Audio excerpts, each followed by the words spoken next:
up? Welcome into Attacking Third for a very special live U.S. Women's National Team against Brazil recap episode. We are breaking down everything about this game and taking a look at the U.S. soccer, U.S. Women's National Team, the future of it, the youth, the veterans, honestly, every single angle of it. We are coming at it. I can't do it alone, of course, alongside Darian Jenkins, Christine Cupo, McCall Zerboni.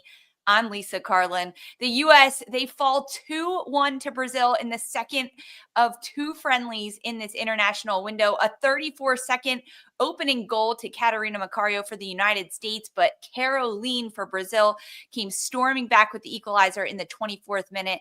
And then in the stoppage time, it was Gutierrez with the game-winning goal. And the U.S. fall for the second time in just two camps now to Brazil. Welcome in. We're chatting all about it, but I need initial thoughts from you guys about this 2-1 loss to Brazil. Darian, what did you make of it? It was bound to happen. The U.S. had so many chances and did not put them away. This is going to be a huge lesson moving forward. But I'm really not surprised because Brazil just heated up as the game went on. Yeah, I think that we went into this match with questions about potentially starters and reinforcements, specifically in that back line. And it certainly has been illuminated. We started this match with our youngest starting 11 at like an average of 22 and a half years. And that back line was a large portion of contributing to that. You had Sonnet in that back line as the only vet. I think that there will be a future potential for many of them, but I think that right now it makes me a little bit more uneasy about the aptitude and capacity for us to have any significant depth, especially in that back line. Yeah, it's disappointing. I mean, obviously, we're always going to be disappointed when there's a loss. But what I'm thinking of is there was no rhythm. There was a lack of understanding of what the game needed. There was no gel with the players around them. And for me, these are warning signs. And these are things that we're going to really need to clean up moving forward. And yes, we have some time to do so. But I haven't seen the team like this in a while, and it's a little alarming. This group was incredibly young. And so often we kind of applaud Hayes for bringing in all of these really young players, but the average of the starting 11, the average caps were 17.9. And you take out Emily Sonnet, who was the biggest veteran in the starting 11, the average caps was 8 to start this game. The youth is positive to have in this group. It's good to create depth, but we cannot rely on it moving forward. You need veterans, and that was evident throughout this game, that whether it was in the midfield, in the back line, organizationally, you need experienced players. That being said, there's still hope with Catarina Macario, Alyssa Thompson up top. These are players that showed consistent bright spots amidst all the chaos of this loss for the U.S. 2-1 against Brazil. There are so many questions that we have coming into this match, into this camp, when we take a look at the U.S. Women's National Team and what they're doing. And the biggest question mark comes in the back, in goal, because Alyssa Nair is no longer with this international team. Who is going to be the number one goalkeeper? I think we could even say who's going to be the number 2 and the number 3, because I don't think any of that is locked up. We got to see Fallon Tullis-Joyce make her first cap and first start in the first match against Brazil, had a tremendous game. Everyone that was on the recap episode gave her man of the match, player of the match, MVP after that performance. She doesn't play today. Instead, we get to see Mandy McGlynn.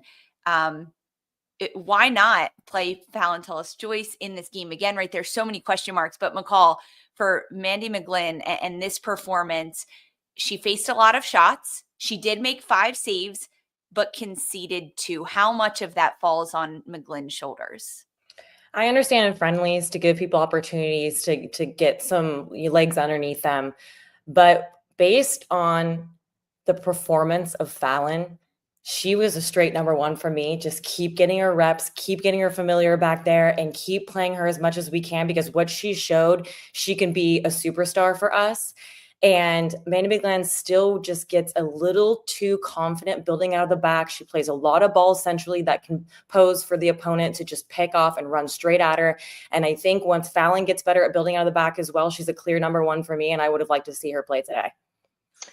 Hot take. I don't think McGlynn is confident building out of the back. I think that is what she's been told they want her to do. And yes, she has her moments where it's brilliant. I think when she plays her longer distance balls, it's brilliant the way that she plays. But when the game is telling you very clearly, I mean, McCall, you were in that sixth position. You always got balls where, you know what, this is just a bounce pass. I'm not trying to turn. There's pressure on my back. You have to play a very precise, specific ball to me. We weren't seeing that. It was setting everybody else up to fail in situations. If Brazil's pressing, it's the time to go long. Read where the space is, and we didn't see it. And I feel we're seeing that lack of confidence is now translating to forcing the ball in places where it doesn't make sense. The game isn't asking this of you. Whereas other goalkeepers, we've seen them grow from that initial mistake. Okay, that's clearly not where the space is. And I don't know. I don't think we've seen enough from McGlynn moving forward to keep her in that spot. And if that's a hot take, then I want to turn up the heat. I agree with you. I think that based on what Emma Hayes had essentially subscribed for Fallon Tullis-Joyce, which was she wanted to see her pick up the capacity to play out the back, to play with her feet more, not playing the long balls or relying on the long balls for optimizing but also ensuring success, which I think she attributed to her clean sheet on her debut, which who isn't going to play as safely as possible on their debut for a team that they've been trying to enter into. But I feel like even more so, that was an argument for her to get the start again, because give her the opportunity to show that she has the capacity to try to play out the back. And granted, she did put out a suboptimal starting lineup that maybe that would have made it more challenging to begin with for her to try that. So I don't know. I'm on the fence there, but I agree with you. I would have started Fallon Tullis-Joyce. And you know who lacks confidence is the players around her when Mandy has the ball at her feet. You can tell that they feel shaky about it and they just want her to go long because she overplays for sure. But the fact that she didn't go long makes me think that coaching staff Hayes gave very, very, very strict and specific guidance to play out of the back, because that's what, after Fallon Tullis-Joyce played in the first game, Darian, I see you shaking your head. She said it was good. She had a good performance. I want her to play out of the back. Hayes has constantly preached that she wants players to make mistakes, to fail. That's what these chances and opportunities are, to try to play out of the back. And you have to look at all the players around Maddie McGlynn in this game. The three midfielders that you were talking about, Darian, making those checking balls back. It is a two-player game. You have to make the right runs. You have to be willing to call for the ball. The ball also has to be played right by the goalkeeper, timed correctly with the right amount of pace on it. It's a balanced game. I don't think we can put all the blame on McGlynn. I don't think we can put all the blame on McGlynn, but Melissa Ortiz did say at halftime she spoke to Hayes. She got a lot of information out of Emma Hayes, by the way. Damn. She spoke to Hayes. She spoke to Hayes and said that, yeah, we need to read what the space is giving us. If the short ball isn't on, we don't need to play short. That's what makes you a good goalkeeper. That what makes you a staple in the national team, is your decision making when there is pressure. Hutton did not want those balls played to her.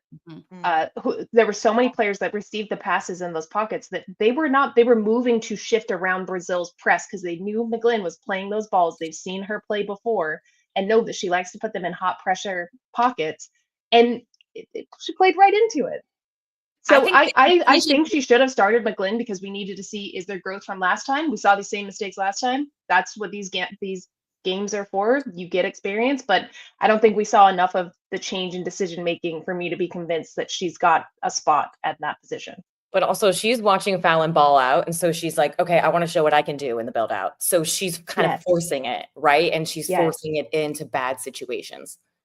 So is McGlynn going to does she deserve another call up after this camp? I still want to see Aubrey Kingsbury get a call up. I think it's very open. Question. Does McGlynn get another call up? Because there is 1, 2, and 3 goalkeeper spots available for grabs. Is McGlynn even in the conversation anymore? Okay, but if you're calling in Jane and not playing her at all, then what's the point with that? You might as well just switch it out. Yeah. Yeah. I'd say get Jane back in the rotation again then too, because I don't think she's out of the conversation. But if she is, in fact, and you're not going to give any minutes, and we know what McGlynn is looking like, take her back out, make her more hungry, put somebody else in, see what she can do. McGlynn is out. McGlynn is out.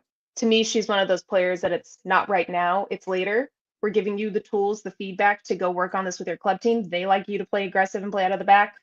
Let's see you grow.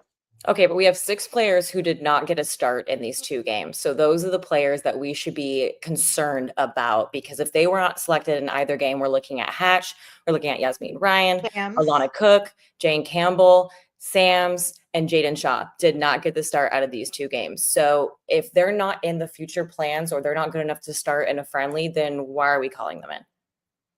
Who of those players, McCall, do you have the biggest question marks about? We have a number 9 problem.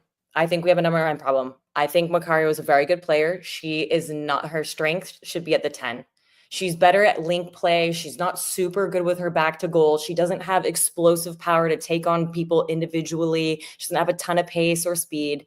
I think we need to drop her down lower as a number 10, and we need a number 9 in this country ASAP. I totally disagree. I thought Macario balled out. She was my player of the friendlies. To me, she started this game where she left off the first one. Her hold-up play was good. She battled. She brought fight. It allowed Thompson. It allowed Cooper to get high and wide. I think there's still a lot of questions of chemistry around her because she is such a technical, tight player that allows everybody else to build up. But I like how she offers such a different wrinkle than what we see with Sophia Wilson or Lynn Williams. Yeah, she doesn't have the explosiveness to get in behind, which is what U.S. soccer's typically been the MO of that front line. But I just love that it's different. I love that it's something else when a team is challenging you. Great. Well, we have a great hold-up player that will allow our wingers to kind of run free wherever they want. I mean, Alyssa Thompson was having her cake and eating it too. That I agree with. She has a different player profile, but it's not for a number 9. We need more pace and speed up there. Who do you want, McCall? Who do you want? We don't have one. This is my concern. And if Hatch isn't getting minutes, I mean, she's a true number 9 for me. She's not good out on the wings. We have a lot of flank players. And so we need to culture somebody into that position if we're not going to have Sophia Wilson-Smith, if we're not going to have even a Swanson or, a Lynn Biondolo, someone that has that stature and that speed that can break away alone on their own. I think you need to have both. You need to have someone like Hatch who can do that. I'm actually very disappointed that she didn't get minutes in this second game specifically. I think the game called for a player like Hatch at times to just get in behind, because the way that the U.S. was building up in both of these games against Brazil is they were almost creating a box in the midfield with Alyssa Thompson, who was left on the left side wing, dropping and cutting inside a little bit more, which called for Catarina Macario to play a false 9 and to play back to goal so she could be an outlet and a bounce pass. That's how the opening goal came. It was a bounce pass play. It happened again 15 minutes in. Another time it happened.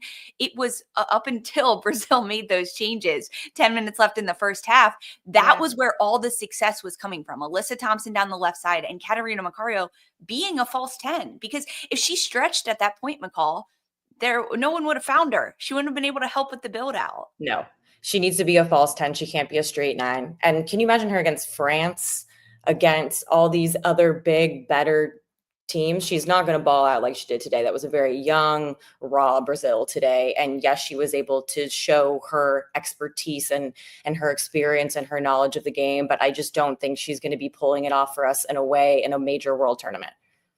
This is Kat you're talking, or Alyssa right now? Macario. Oh, I don't know. I think I actually genuinely, if we're really examining who could be the heir apparent to what was Triple Espresso, I like seeing Kat and Alyssa playing together. I think that if you give them some time together to just commingle and figure it out, it could actually really shape together. Commingle. Commingle. I don't think we're not going to find another Triple Espresso. Nothing comes close to that. It's finding difference. It's finding variety in it. And Kat gives us that variety because she is such a different forward than not Swanson, another Triple Rodman, Espresso, but a equally good in a different way attack that you are like, yo, that's them. You know what I mean? I'm not trying to recreate what's already there. I don't think we'll ever get that back again the way that it is.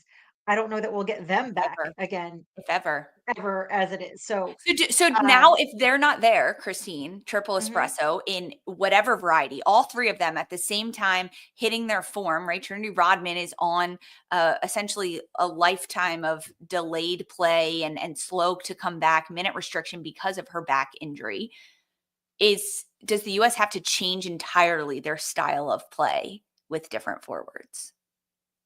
I don't think they have to change their style of play entirely. I think that there's quality there that needs to be cultivated. So if we look back at the Olympics, right, and what Emma Hayes managed to do, he basically sat on it and said, "Everybody sit in your pain cave and get this chemistry to come together as quickly as possible." And it worked, right? There needs to be another coming together like that. Like, I think Ali Sentner is really quality. I think having Kat back at full speed would be absolutely excellent. And we're seeing her come back into her own. Alyssa Thompson is young. And not that I ever underrated her, but I think that once she started to be productive in goal scoring for club the tail end of last season, I think we've seen an acceleration in her play, in her aptitude, in her intelligence, and everything. She's come a long way in a short amount of time, for me at least, where now I'm saying, oh, she's a starter. There was one touch she had in this game for such where I just said, oh my God, like it was so clean.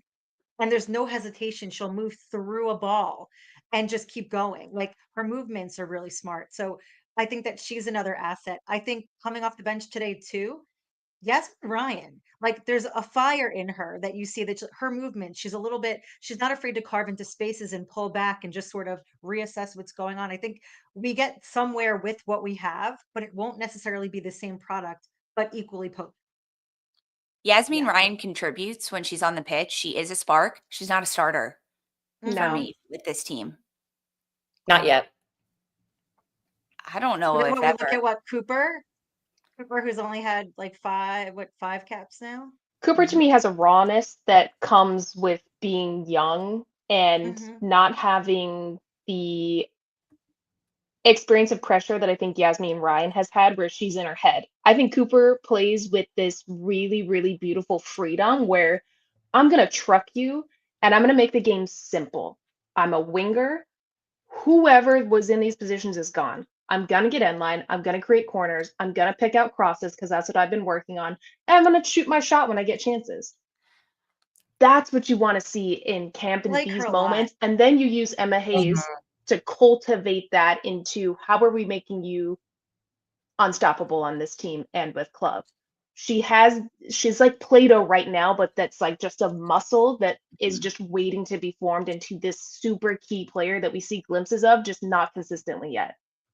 There was Yeah, I already think growth from Cooper from camp 1 to camp 2, 100%. match 1 against Brazil to match 2. And if you're coaching staff, if you're players, if you're her teammates, you are so excited to see that because not only is she hungry to learn and she is a sponge, actually soaking up the information and getting better, but who knows what her ceiling is at this point? Because if she has progressed this much in 3 months, imagine what can happen if she's consistently being given feedback, being put into systems that kind of cater to her skill sets that Cooper has, and being supported with players around her that can contribute. I think her and Macario grew together during this camp a lot, and they were able to Mm-hmm. go off of each other. They're fun to watch. Michelle Cooper is so fun. Yes. So love fun to how watch. she's I kind of tough. like I the love how bruiser in tough her. she is. Hmm. Yes, I love the caliber of player and the difference that she brings. Like she has that root one mentality. Exactly. She wants to get forward. She wants to get end line, and she's intimidating. We need more intimidating players. We are the USA. We used to have such that bravado about us that people were terrified to come play us, and we just went so hard and we got stuck in and we fought for everything. And she's going to continue to carry on that legacy for the US. And we just need more players with that physicality and that mentality for sure.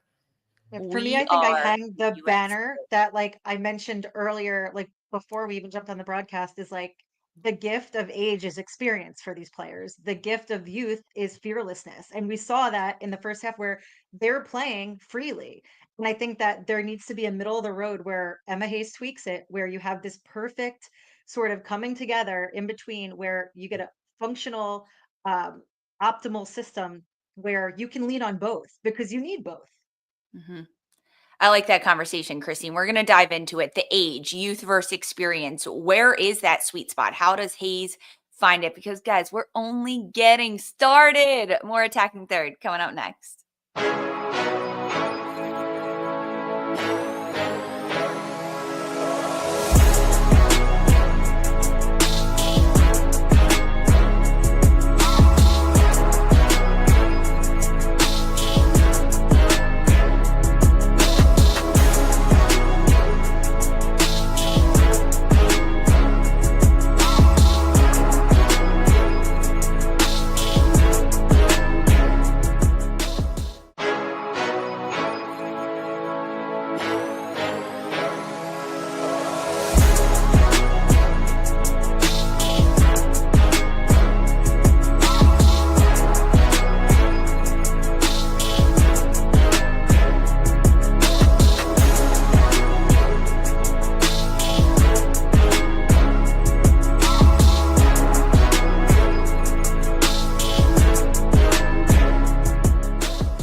For Emma Hayes tonight in the start for ultimately the 2-1 loss that the U.S. suffered at the hands of Brazil. Emma Hayes rolled out the least experienced starting 11 in the last 24 years of U.S. women's national team. They averaged just under 18 caps per player. Emily Sonnet, she led that though at 106 caps. The rest of the starters had 81 caps combined, and the average for the other 10 starters is just 8 caps. It was youth. It was experience. First starts for Michelle Cooper, for Avery Patterson. And just to give you some other numbers, because it's too crazy not to think about it. Claire Hutton, 19 in the midfield. Lily Johannes, 17 in the midfield. Corbin Albert, 21 years old in the midfield. That midfield was young and inexperienced. Plus the Thompson sisters, Giselle at 19 and Alyssa at 20 years old. It was the youth and the kids and guys that showed, frankly, to start this game. It was chaos. It was sprinting. They were doing wind sprints, 120s to get this game going back and forth and up and down the pitch. And it looked chaotic. There was no one really taking control of the game to control the tempo, to put their foot on the ball. And it leads us to this massive question of youth versus experience and how we find that sweet spot. What is that sweet spot? Is there a sweet spot? So in terms of particular positions, Darian, are there preferred positions where you would rather have a veteran versus an inexperienced player?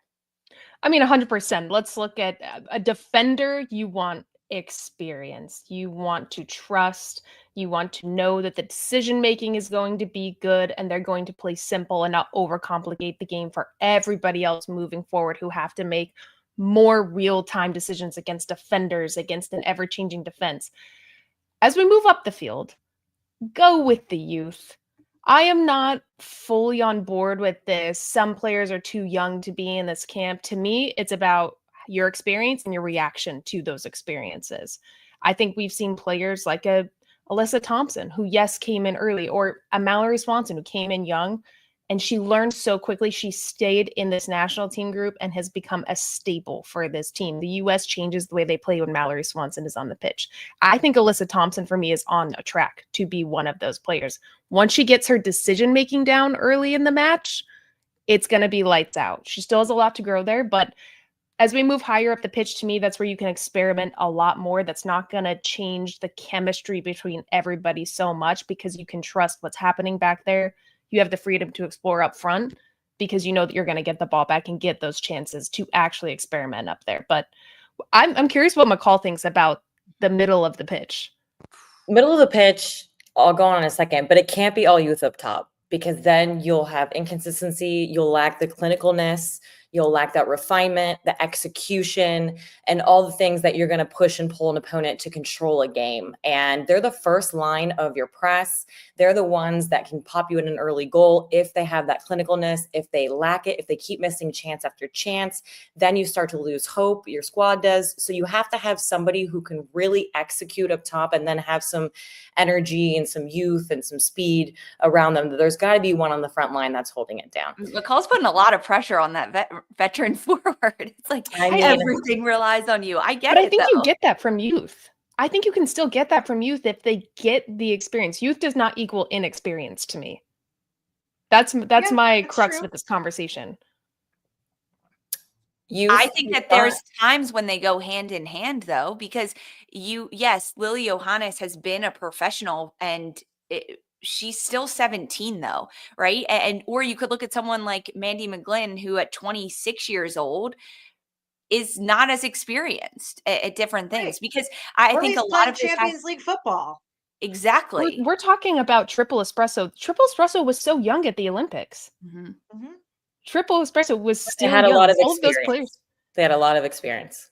They had experience. They were given the time to do it. And then boom, bop, bam. They beat out veterans that had been in the national team for so long. I think it just takes time. It just takes time to build that chemistry.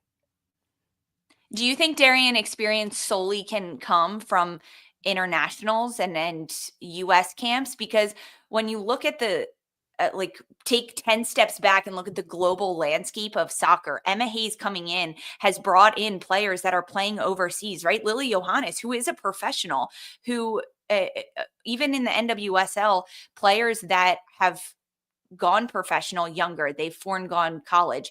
Every single player that started tonight for the U.S. was not a rookie, and they're not in college. They're all at least in their second year of being a professional. Is that experience? Yeah. Unfortunately, some players are on teams where they have people around them that really elevate their game. I mean, McCall's a player that showed me how to be a pro when I was a rookie. I was like, holy shit, I really have to take care of myself. Oh my God.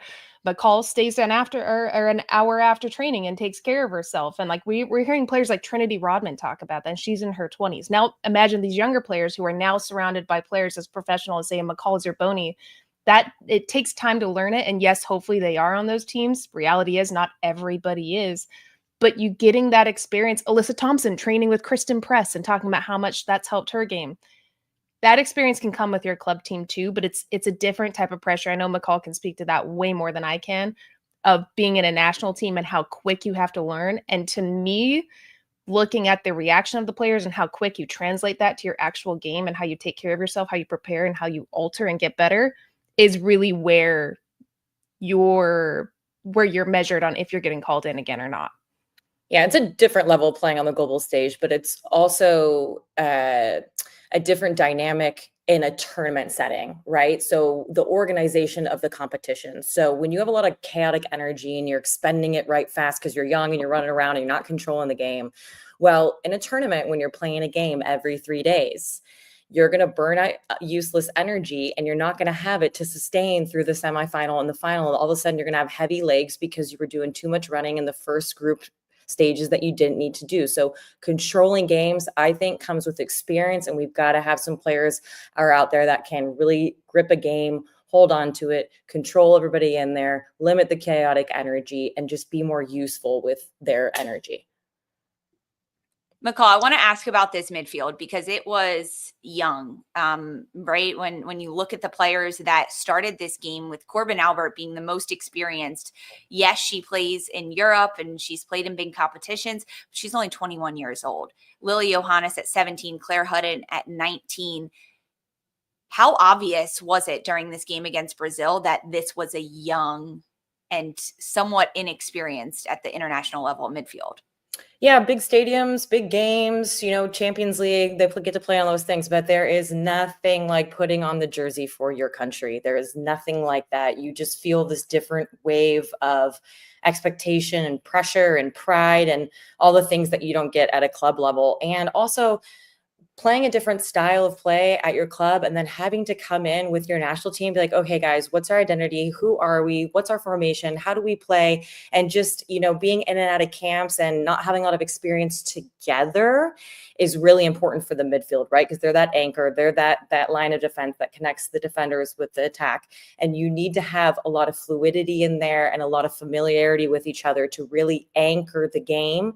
And so having a young midfield today showed because of that lack of understanding with each other. Mm-hmm. Yeah, it was so chaotic. They needed someone. Frankly, this first 30 minutes, I kept saying, they need someone like a Lindsay Horan out there who is going to just put her foot on the ball. Heaps. Oh, heaps. Oh gosh, Money Put in the $5 in the jar. Put $5 in the jar. Well, the Make it past chat's the putting inflation. dollars in the jar and drinking for you, Darian, with your Bing Bop boot. It's so good. It's so good. But this game called for a Lindsay Horan or even Sam Coffey, her heaps. Oh my goodness. Still Or even Heaps Sam too. Coffey in the midfield, especially in this first 30 minutes, because that's when it's so chaotic. Emma Hayes even said after the first game, that's why she didn't start Lily Johannes. She wanted her to watch, see how physical it was, learn from the first 60 minutes of the game before she came in. And it's not to say that Claire Hutton, Lily Johannes, Corbin Albert shouldn't deserve a start, but it can't be all youth and inexperience at some point. You have to have some balance in almost like a level-headed player that is going to be able to dictate the tempo, because it was all gas, no brakes for this US side. And if you have someone that is a little bit more concerned with slowing the game down, specifically in the center part of the field, that's going to help you, because your front runners, you want them going. You want Alyssa Thompson at 100 miles an hour all the time, right? So you're not going to ask her to slow down. Kat Macario has to keep up with Thompson and get on her horse, as does Michelle Cooper. But then there was this giant gap at times between the front line and the midfield because there was no one there to connect it and bring the lines together. Emma Hayes has talked about how she wanted to test these players that don't have as much experience. She said she has to see them under a Brazilian style press and what Brazil is going to do against them. But how do you assess a player's performance in a game like this when it's all newness and all the players are youth and trying to find their rhythm? Christine, how do you possibly assess how they're gelling together? Well, I mean, for one, I don't think that there's going to be a whole lot of chemistry to be found because some of these players, it's their first start, including the back line. But I do think that it demonstrates where their shortcomings are, because that'll get shown real fast. They'll get shown out. And that's great. That's a great lesson. That's a great lesson for the players and for Emma Hayes. But it also demonstrates what capacity they have for certain things, right? So we saw Claire Hutton, who we know for Kansas City, what her strengths have been, that she has been a standout for them even in her young age. but you saw how uncomfortable she was under some of that pressure and trying to get the ball back and recycle the ball. And McKeown coming back up, who has been sort of in that center back role now in the more challenging games that Emma Hayes has trusted her with, which to me points to a few things. But then beside her, you have Sonnet, the only vet, and then Avery Patterson getting her very first start. So I feel like where you had a disjointed midfield and maybe some errors there, you didn't have a back line to support that either. And that was the more worrying part. And to Darian's point earlier, is I think for me, the most important part, and I say this as a midfielder, is like you have to have really good center back pairing and good chemistry there.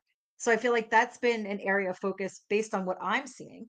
Because if we're still seeing McKeown pop up here, McKeown pop up against Japan, where you have similar problems in different ways, where the US are trying to break down a low block, and like how are the center backs faring with the pressure that keeps coming from the other side. I think that it opens new arguments and forces Emma Hayes to explore different options in what they need to do and what skills individual players need to have. Did you like this center back pairing of Emily Sonnet and Tara McKeown? I don't love it yet. I gotta be honest. Like Okay, I I couldn't like figure out the McKeown. way you were talking about them. I was like, are you pro or are Yeah, you like con? What's happening? my thing is I think that McKeown's great. Okay. I do. I think that she's quality. I think that she's coachable, which is even more important.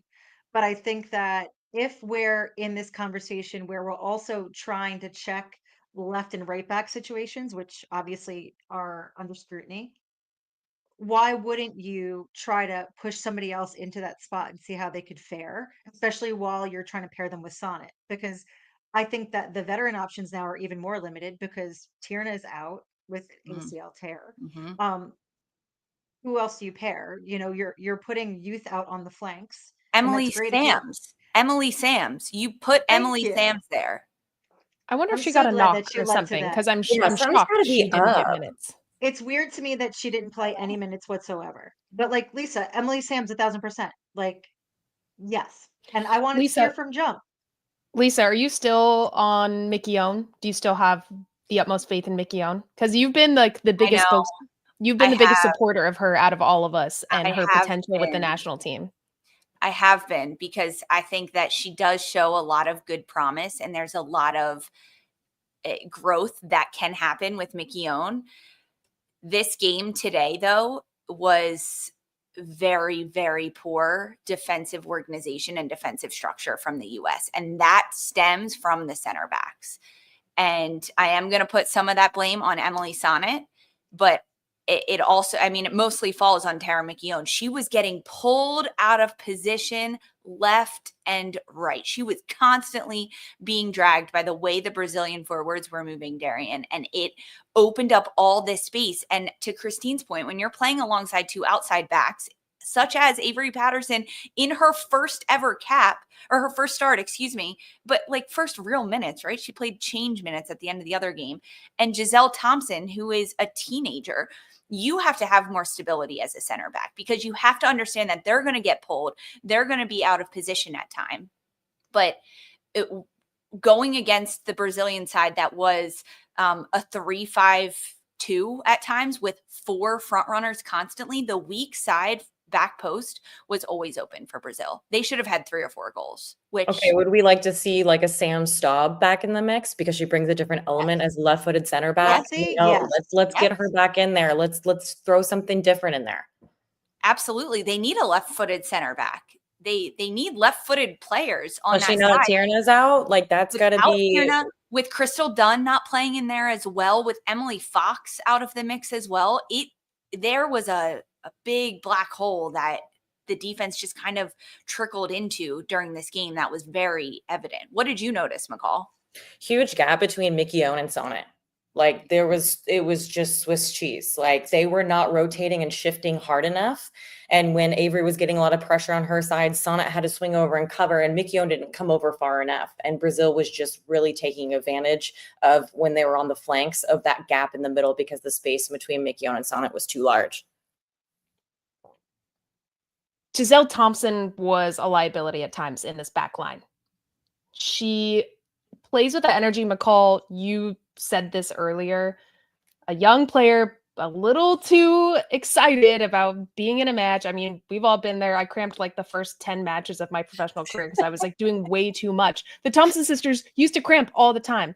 Yes, it's become a little more refined, but even the goal that Caroline scored, which, hello, banger, Dude. it started with Giselle Thompson being yanked out of position. She jumped way too high. It wasn't a dangerous place. Yes, you can still shadow pressure, allow somebody to come back. Michelle Cooper can run. She'll be there. Caused McGlynn to then jump. Then every single person was late. To me, a lot of the times that back post being open and Tara McGlynn and Sana, yes, they're still building chemistry. Yes, it's on them to sit and organize because you are the ones that can see everything. You are the ones that can guide.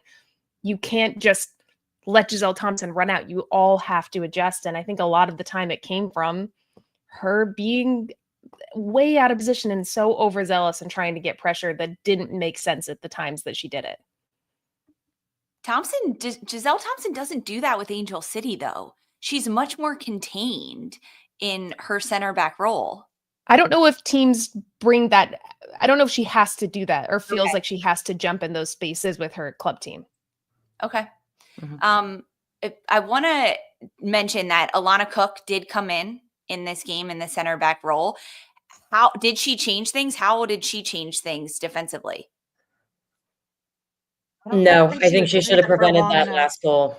But Her positioning was wrong. Her pursuit angle was wrong, and she let that ball get slotted in behind her, and it was just an easy tap in. I think that her angle was all wrong. She didn't look comfortable on, closing down and getting close, and she just didn't look confident, and she didn't have that pursuit angle that could have stopped the goal. Some other players that came in, Ali Setnor, we mentioned Lindsay Heaps that did ultimately come in, Sam Coffey, Crystal Dunn, Yasmin Ryan, and Jaedyn Shaw. She came into this match as well. Darian, at the end of last game, you said you wanted to see Shaw and what she could do. How do you assess her performance in this game? She was okay. It's so tough to come in late in the game. And honestly, I kind of feel bad for Alana Cook. You have to be in those situations. She's been out of the national team for a long time. That is a tough moment to come in against a Brazil side who is picking up momentum in the match to then go into the center back role. Should have been better, I agree, but my heart still breaks for her a little bit. As far as Jaedyn Shaw, she did okay. She did okay. I like her at the 9. I think it was similar to Macario. She's not going to be a speed demon running in behind. She's not really going to stretch, but she's going to be technical. She's going to allow players on either side of her to stretch. And I think she needs more time. She came out lost. She looked lost, and I think she's feeling the pressure. It's when players are brought into camp really young, and she balled out. She balled out in the W Gold Cup. She was scoring goals. She looked incredible. That pressure, I can almost see it when she's running on the pitch and how she moves and the way she's looking for passes and almost an overcomplicated way when you can see the pass is there, but you see she's trying for the most effective thing, probably what they've worked on in training. This is the pass you need to make, but it's again, the decision-making isn't coming together in the simple ways. And to me, we know that she can do that. And it's just, I want her to go back to enjoying the game and just having fun. Dribble. Let's see you dribble on the ball. You're so savvy. Let's see you body people. Let's get back to what makes Jaedyn effing Shaw. And we just haven't seen that yet. I still didn't get to see it in this game. I hope she listens to this because she needs to get back to that creativity and freedom on it. I think playing at North Carolina right now is not catering to what she can do because they're asking incredibly different things of her. They want her to be a 9 that stretches. They have Ashley Sanchez out. I mean, that's a whole other conversation. Tune in Thursday. NWSL is back.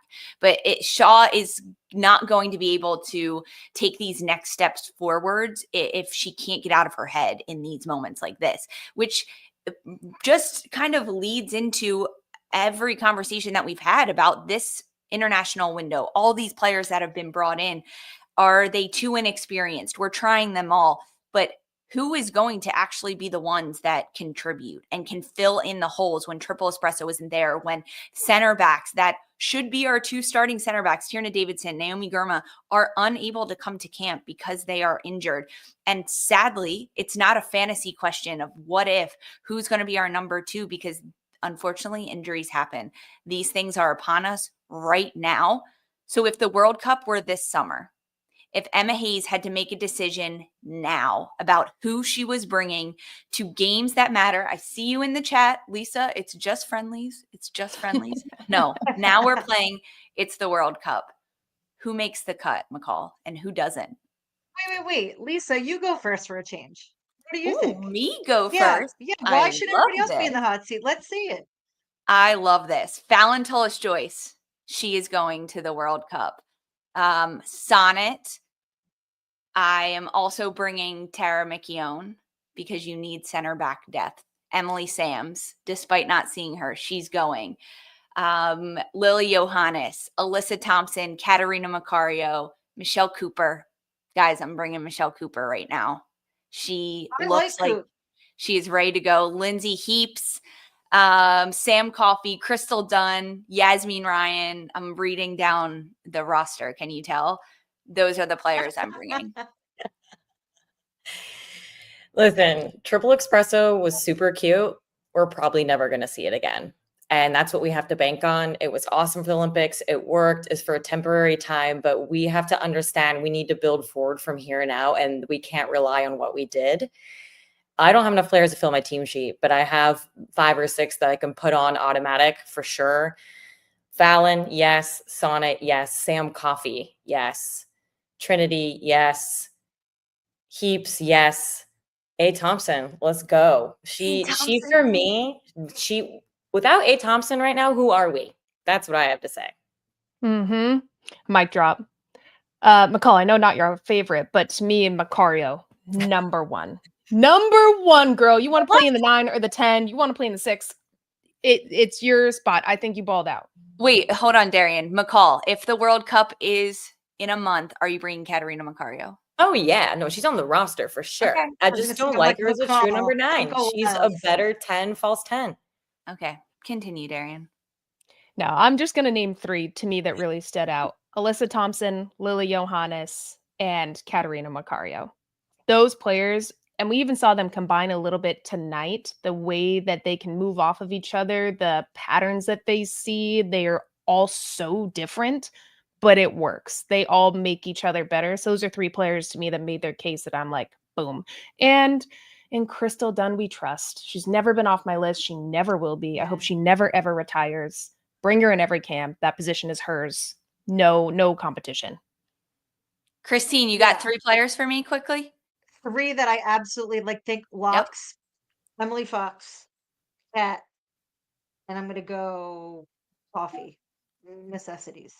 Ooh, I like those 3 necessities. Guys, we did not even see Emily Fox, and I think all of us are bringing her. For the first time in 2 years, she's appeared in every single game, and we didn't even get to see her today.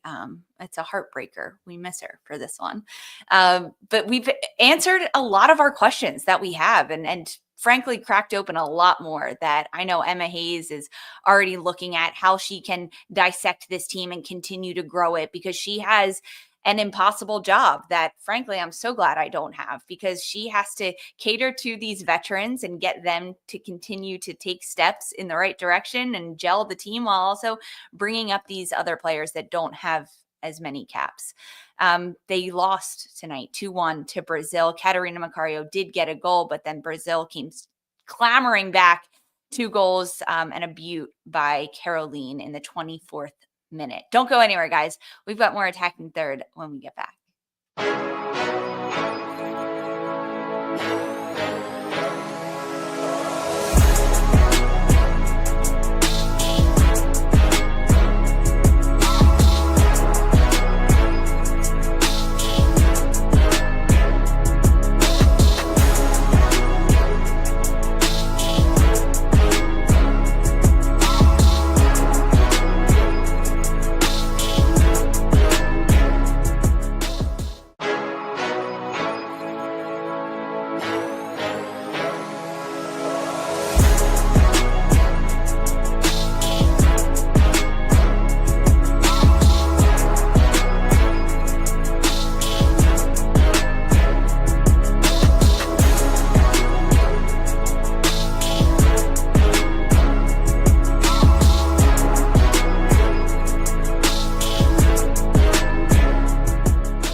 Welcome back to Attacking Third. We close the chapter on the April international windows. 1 win, 2-0 against Brazil, and 1 loss for the U.S., 2-1 against Brazil. But guys, we can't close out an international window without looking ahead to the next one, because it's just around the corner. U.S. will play China in the May window that's coming up. So they will take on China twice, Saturday, May 31st, and then June 3rd. Those games are in Minnesota and St. Louis, respectively.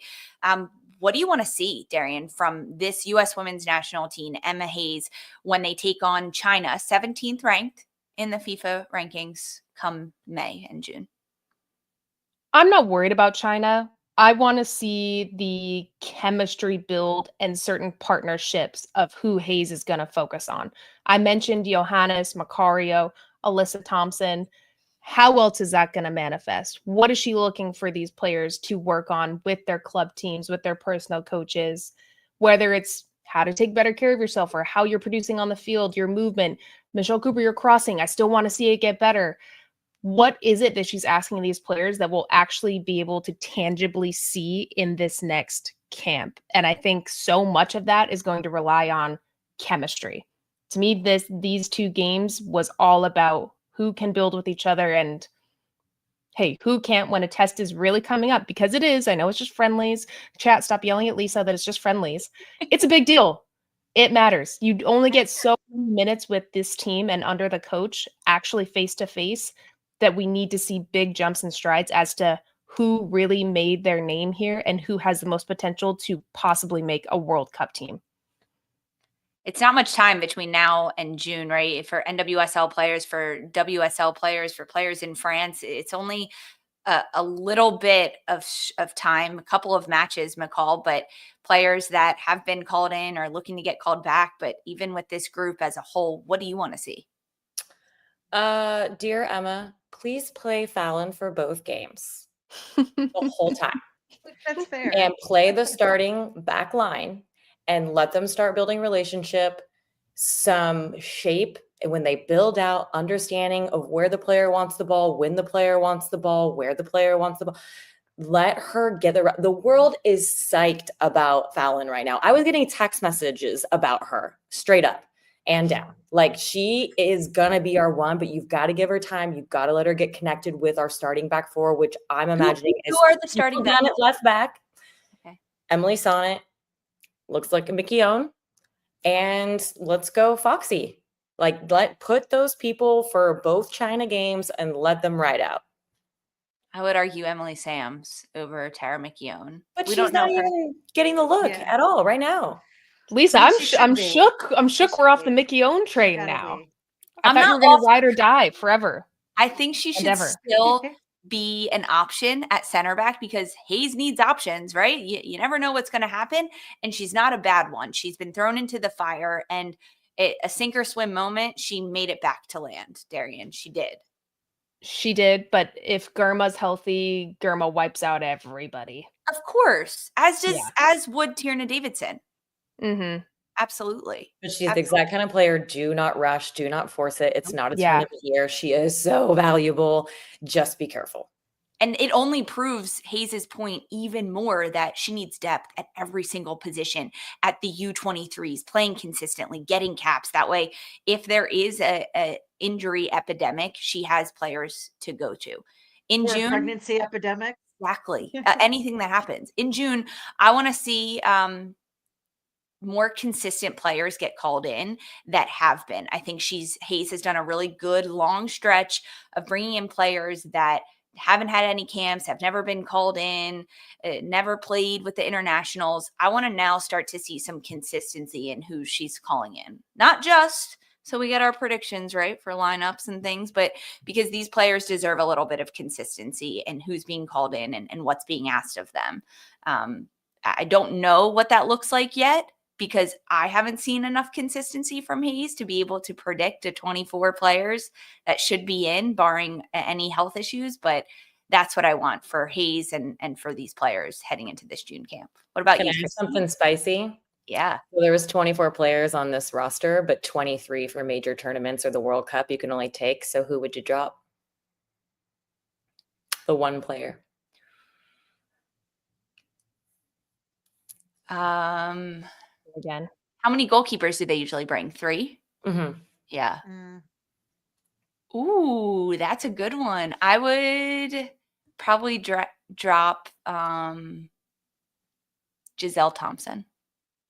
Yeah, Yeah, I agreed. think that's an easy for me at least. I'm Yeah. not a hater. I think she's great, but she's just not ready.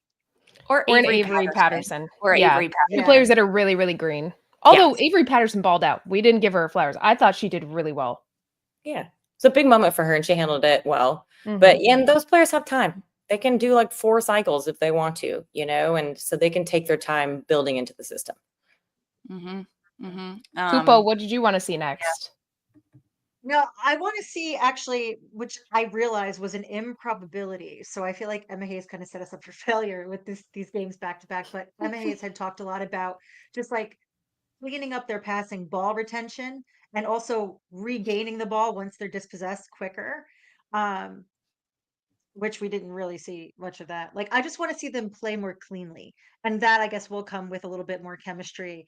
I want to see some positive indicators that the players that she's bringing in can continue to add and grow. I get that you're not going to see that instantaneously match over match, but especially when you change the entire lineup, but that specifically.